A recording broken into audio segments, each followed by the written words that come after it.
Hey everybody, it's Jason with Parallel Reality coming back with you here today to go over an article from July 1st from the Post Millennial, and this just kind of goes to show you what weak people we seem to be raising in this country. It says Boston University encourages students to seek therapy after Supreme Court rulings, and there's a subheading here that says BU also offers a number of wellness resources that are willing and able to help students navigate these times. Because when the Supreme Court makes a decision about something, that you just have to absolutely lose your crap over it and, just have your whole life fall apart over something you have zero control over. All right, so let's go on and see what this article says, because this is just ridiculous right at the face of it. So it says Boston University Law Student Government Association, the SGA, encourages members to seek out school wellness resources if they are having trouble dealing with the Supreme Court cases decided on Friday. And that would have been, because this was July 1st, was Saturday, so this is June 30th. This is the Friday that they're referring to. It says in an email sent to future lawyers, obtained by Fox News Digital, the student board said, as a reminder, BU also offers a number of wellness resources that are willing and able to help students navigate these times, referring to the law school's mental health resources listed on their website.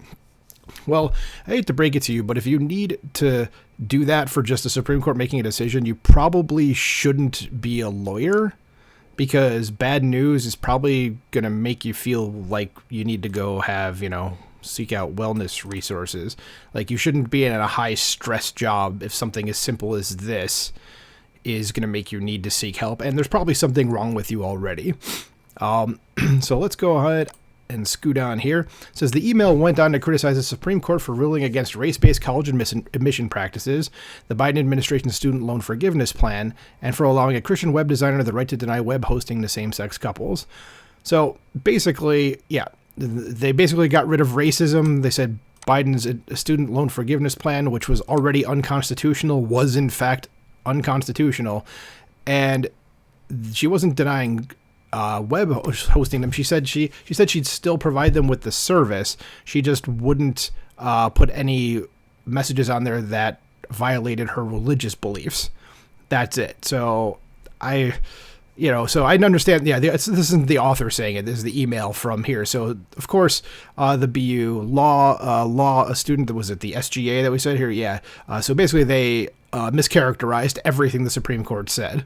So it says, in reference to the court's decision on affirmative action, the group said the assenting judges went so far as to say that race-based admission system uses race as a negative and operates it as a stereotype. No, they didn't, but okay. So as it continue, they may couch their opinion in legal jargon. Of course, it's just jargon when you don't agree with it. He says, but we all know what this opinion aims to do, advocate for a colorblind admissions process. And they put colorblind in scare quotes as if that's a bad thing. Do you not want the best people that are able to be lawyers? Like, don't you want the smartest and most driven people to be that? Like, why? What's wrong with colorblind? That's how everything should be. That means it's a meritocracy. The best will rise to the top, as it should be in everything everywhere.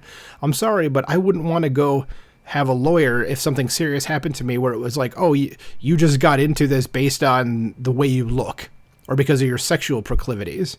I'm pretty sure folks out there listening wouldn't want that either. Okay, so let's keep going here. It says, however, as many of our students know, and Justice Sotomayor says in her dissent, ignoring race will not equalize a society that is racially unequal, which is completely 100% incorrect. It is racially equal, has been for decades at this point. Okay, my parents were teenagers when it became equal, so let's do that again. It says, these three decisions form part of a lengthy sequence of this court's ruling which steadily erodes the rights of marginalized communities. It does not do that, and undermines the very diversity upon which our nation was built, the group concluded. Okay, so they just mischaracterized everything they possibly could about this. So, it says concerns over the directions of law schools across the country have risen. In March, the Stanford Law School students shouted down a presentation by U.S. Fifth Circuit Appellate Judge Cal Duncan. Yeah, if you don't know anything about this, go look this up. It is ridiculous what they did and what the school administrator did. I think she ended up getting suspended because of what she said to this guy, and it was just absolutely unbelievable. But again, go check it out on your own time. We're not going to do that right now. And then the article continues. We're almost done. Just got 2 short paragraphs left. It says, in October, Judge James Ho of the U.S. Court of Appeals for the Fifth Circuit declared that he would no longer consider clerks that came from the Yale Law School, which has gone beyond woke from what I've read. It said this came after over 100 students attempted to shut down a bipartisan panel on civil liberties, and he called Yale a closeted and intolerant environment. That's what you get. You know, you get to basically have judges come out and say, we're not taking anybody from there anymore because of what's happening. You guys are, as it says here, you're just not tolerant. So the article concludes, says, in February 2022, Georgetown law students demanded Professor Ilya Shapiro be fired, and I think he eventually was, for stating that nominees for the Supreme Court should be based on merit and not on race. This is what I would like to call a completely uncontroversial argument. There's, like, this is nothing. This is like saying the sky is blue, the grass is green. That's what this is, okay? There's nothing wrong with what he said here. And if that pisses you off, you do need the mental health services that that Boston University is offering in your own school, because there is something wrong with you. So what do you guys think about this? Do you agree with the decision here by Boston University to have this stuff out? Do you think we're raising a generation of basically really soft people, really mentally weak people? What do you think about that? Let me know in the comments below. Like, share, subscribe, and I'll talk to you soon. Bye.